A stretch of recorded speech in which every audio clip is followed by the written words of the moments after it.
I wanted to thank Andrew. I wanted to thank Matthias. We've been proudly with Matthias since the inception. Globality was a sponsor here in 2019. We've gone through this crazy hybrid period. We've been sponsoring the event last year as well, and it's amazing to see how this has grown. We now have multiple stages. We have a lot of things, so it makes us very proud to see how far DPW has come and what it has become. I'm very excited to be moderating the panel today. Clearly, Matthias said it. We live in unprecedented times. Procurement is at the center of pretty much everything that is currently challenging in the world, be it inflation, being supply chain scarcity, be it talent scarcity. And how you make the jump from that being all incremental challenges to make it opportunities is really how procurement is able to respond to all of this. And I'll explain in a second why, but I do believe that technology is the answer. And the reason why technology is the answer is because ultimately the way you address all these very complex, multifaceted issues is by making decisions better. And to make decisions better, you do need access to a lot of information. And if I think about procurement, I've been a practitioner in various capacities for many years. I've been, as Andrew was saying, at General Motors. I've been with McKinsey as an advisor. And all I've heard was spend cube, spend analysis. That was the big thing for procurement. Now, can you imagine the depth of information that you lose if all you look at is a spend cube? You're taking an invoice, you're taking one line on the invoice, you have some clever or not so clever way of associating it to a category, and you're done. You're getting the information after the fact, and you're getting a very, very, very partial information compared to everything that is happening.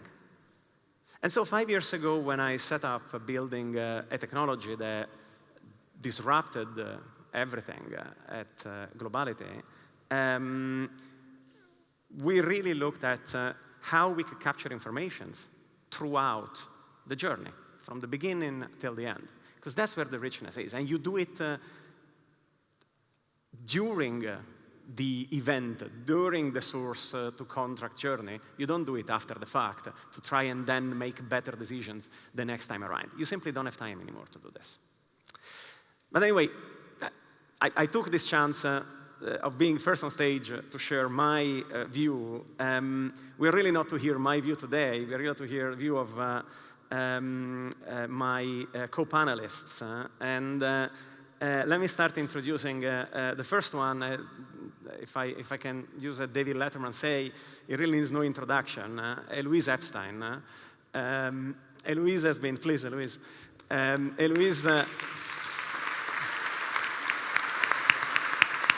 is the author of several books on procurement and on how procurement deals with distraction. And I think she's one of the biggest champions of the best of breed logic when it comes to technology. So thank you a lot, Elouise. The next one is a good friend, Vanessa Pepperell. Hi. And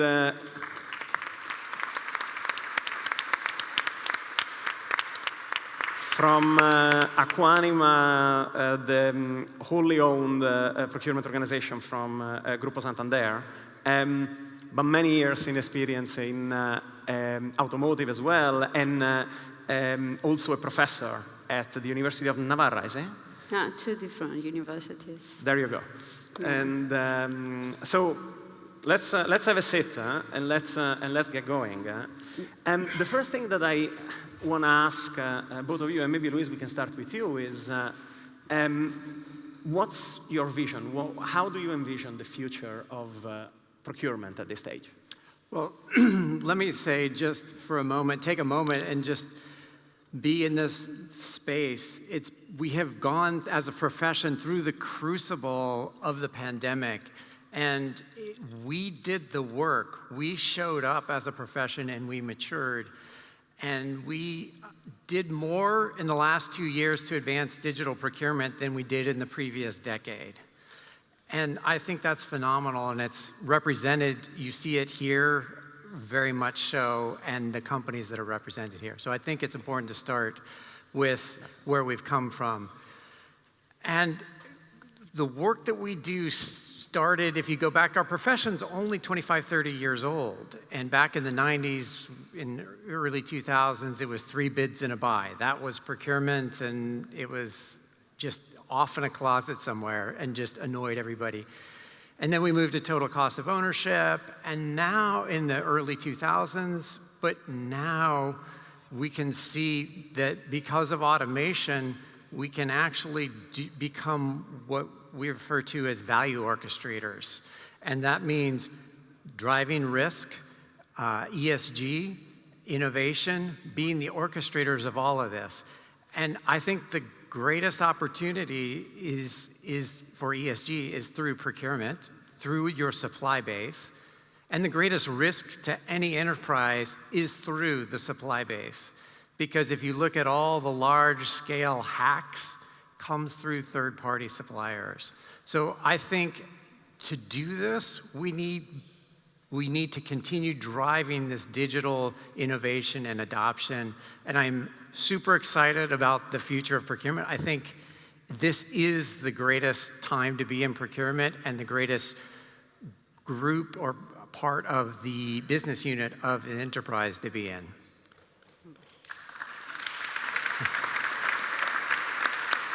That's very inspiring and very true. Vanessa, how do you reflect on it?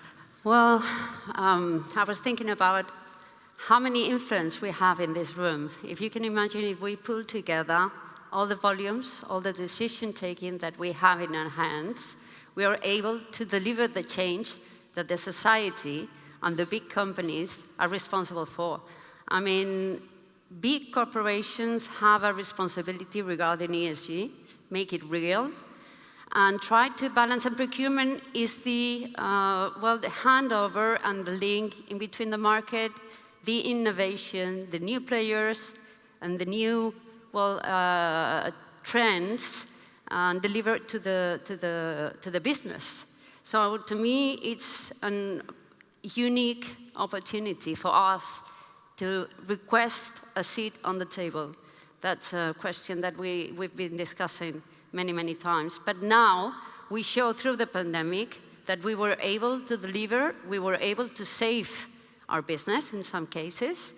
And right now we are able to mitigate those risks that are happening, right? Inflation, like the war, disruption in the supply chain. I mean, we are basic for the business. If we are talking about industry, imagine about the smart factories, about big data, about blockchain. So we are in the middle of the stakeholders' relationship, and we are the ones who can drive this change.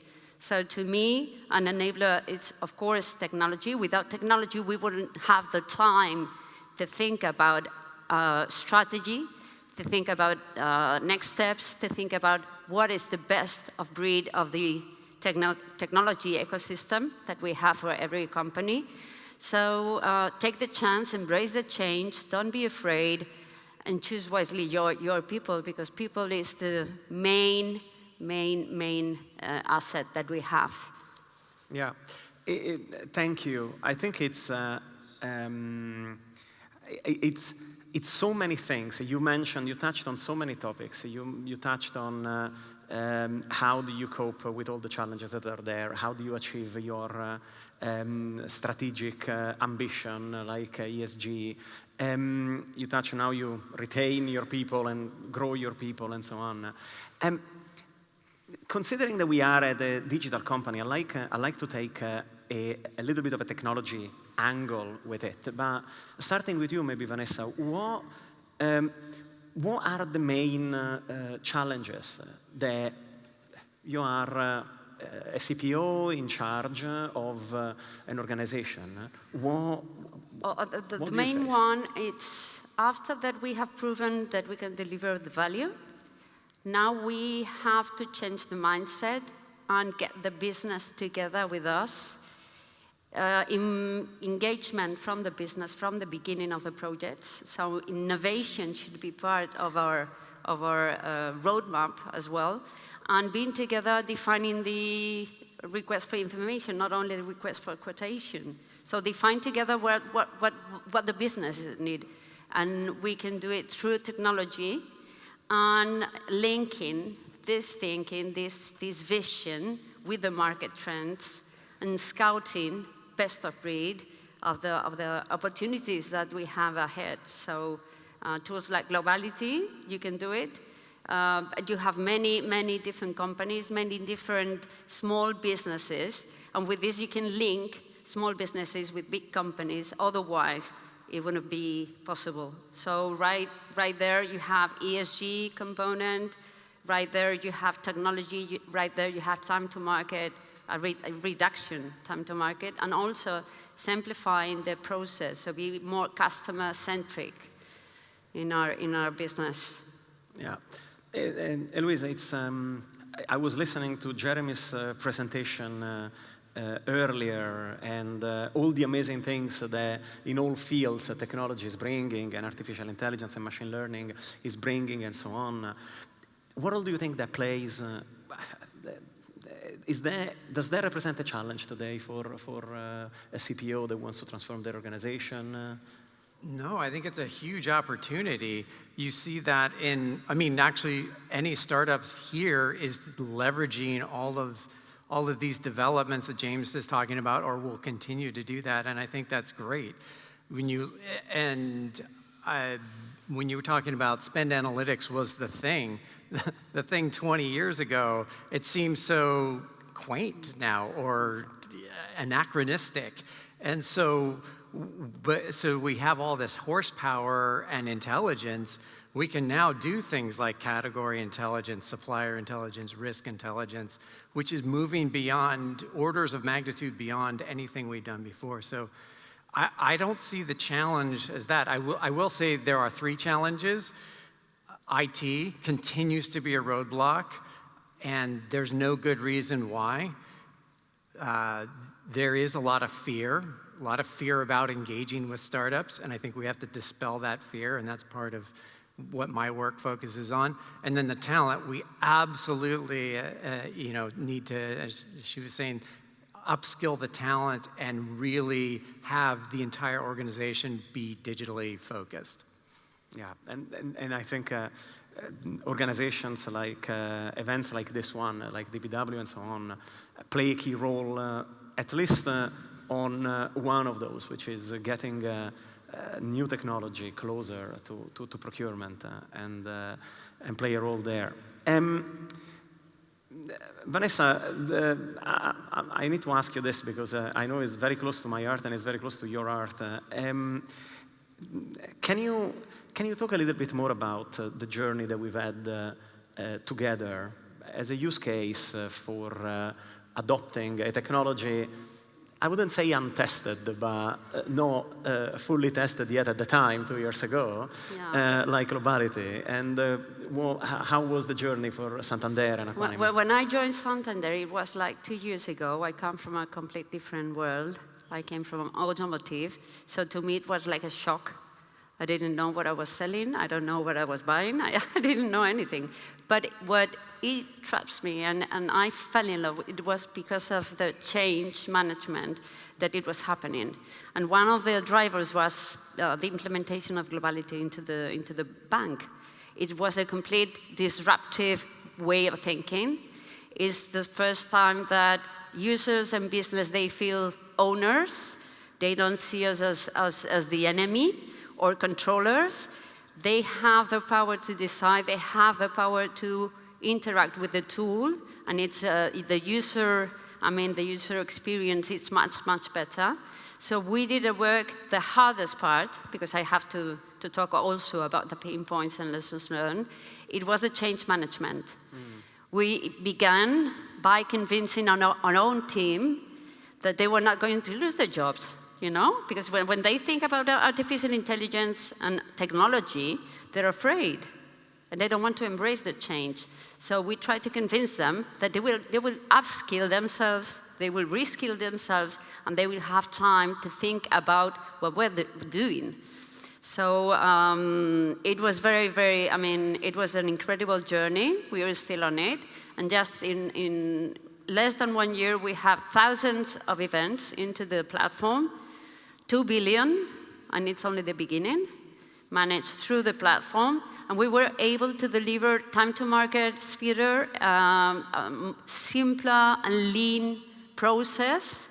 And that's something that the business is, very grateful for. And also, we were able to find new players in the market. So to me, and we didn't lose the control that we are supposed to have. And we comply with every request that we were having from the bank. So to me, it's like perfect virtuous circle that we are learning. And another lessons learned is that we went far beyond what we expected from the tool.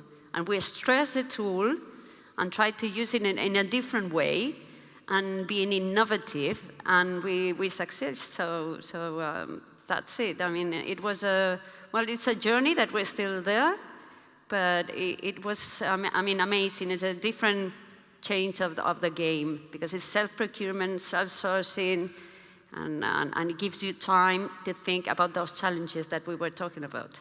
Did it help you get that seat at the table, or a bigger seat at the table? Yes, because we were able to show the value that we were delivering to the business. Now they come to us. Before, we were asking, please invite me to this meeting, please, I want to be part of this project, please don't forget about me, like the song, But, yeah, but right now, it's the other way around. Mm. They come to us and say, hey, I'm thinking about, bringing out into the market a new product, like green financing. We are very close to green financing. And I want you to be on the table to understand what it's my need and for you to contribute. Because you know the market, you know the players, you are the link in between my supplier base and my business and my customer that are expecting something from me. Because big companies have a reputation, and to me, they have a responsibility with the society. And I think you touched on the fact that you ended up using the tool the way you wanted it, and not the way that necessarily was prescribed. That's which it. I think with new technologies, oftentimes a critical component of making it successful for your organization. Elouise, what's your experience? What should company do to be successful in implementing all these new technologies, younger companies? Yeah, a couple things. One is to separate out innovation and bringing on, we do talk about the digital garage, and I know there's a session right after this around that. And so you have to segment your innovation center from your business as usual, because when daily operations, when inflation happens, a pandemic, the next big whatever, everybody has to scramble, and if you pull the people out of the innovation, it's going to kill that. Also, you have to work with the business and bring them in early, and they have to be part of this innovation center, because you need to get their feedback early. The mistake we always make is that we think we know what the business wants, and we put a bunch of procurement words and stuff that's irrelevant to the business. And so then we give them a tool that doesn't look anything like they expect it. And so what I love about all the startups that I see and talk to, and especially Globality, because actually I saw it first with Globality. That's right. Years ago, quite a number of years ago, I think, is that this intuitive interface, and you don't have to actually know what you're looking for. And I'll just put a point on that. I remember having to define taxonomies and hard code them into tools. And some tools still require you to hard code these taxonomies, where when you look at a tool like Globality, that whole idea of a taxonomy is irrelevant. That machine learning, that AI makes that old work irrelevant. Yeah, and you were indeed one of the first to spot us before most did. So we are very thankful and very fond memories of those early times. So the last question that I had, and maybe Vanessa, we can start with you, is so we talked about what procurement could look like going forward, what is important for procurement. We talked about how technology plays a role in it. But if you had to give an advice to this audience about what to do when they leave this conference on Friday or on Monday morning, the first thing, what would that be? Well, to me, embrace change. Don't be afraid. I mean, this is something, I mean, future is now. It's not in 2 or 3 years, it's now. Don't be afraid of changing the game. Don't be afraid of challenging your CEO. Deliver by results and convince your teams and engage them with this change. I mean, upskill your teams and engage with the business earlier. And well, find the right tool and the best of breed of the ecosystem that you have in your company. That would be my advice. Elouise. Well, if you're a CPO and you're here, then you're doing the right thing. If you are watching this and not here, or your team is here, then you need to be here next year. And because I think there is something about swimming in the zeitgeist of this innovation and the excitement, and I think every CPO needs to be here.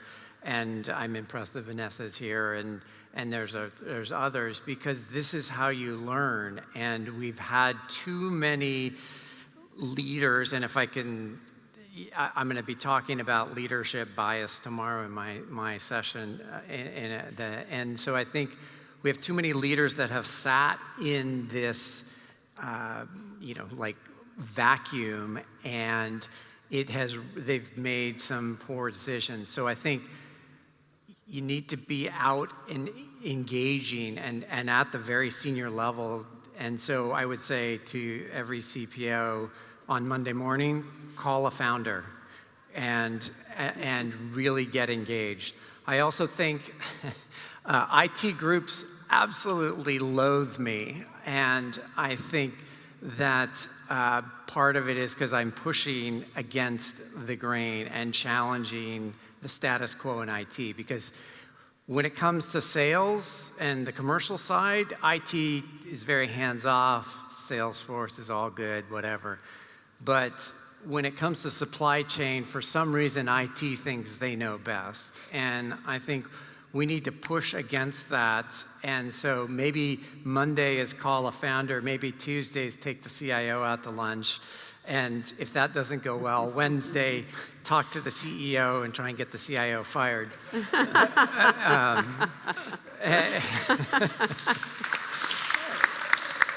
And then I would say on Thursday, really start to champion these tools and these new ways of working, and really think about how can I simplify my processes and how can I upskill my talent. Because many of the processes that we have in place, they're so complicated and there's so many touch points and handoffs. It's because the technology from 5, 10, 15 years ago was terrible and it didn't work, and we had to backfill with people and complicated processes. You don't need that anymore. And so on Thursday, you can redo your processes, and then Friday maybe work on your talent, because when you look at the job descriptions don't talk about anything that's going to go on in this conference here. And I think that's missing from job descriptions. And I have done an analysis on job descriptions. This is my fixation right now. And so when I talk about digital skills, we really need to, you can't learn digital, you have to do it, and you have to create the environment for enabling that. And it starts with the people. So there's 5. And, there's a whole week. And on Friday evening, you have a glass of wine to celebrate and toast for the success. The success, right, because you will have become digital by the end of the week. That's it. I was going to say, more than Monday morning is a whole week of activities, so just to get started. But yes, I want to thank you both. It's been extremely insightful, and we feel privileged to be part of this transformation and to contribute with our technology in this transformation. But I think one of my main takeaways, and I hope the audience found it as insightful, is that there are a number of moving parts that need to come together in order for this to happen. And it sounds like it all starts really with the executive empowerment that then cascades into making the right choice on people, making the right choice on technology, and deploying from that. Thanks a lot to both of you, and thanks to all of you for joining us. Thank you. Thank you.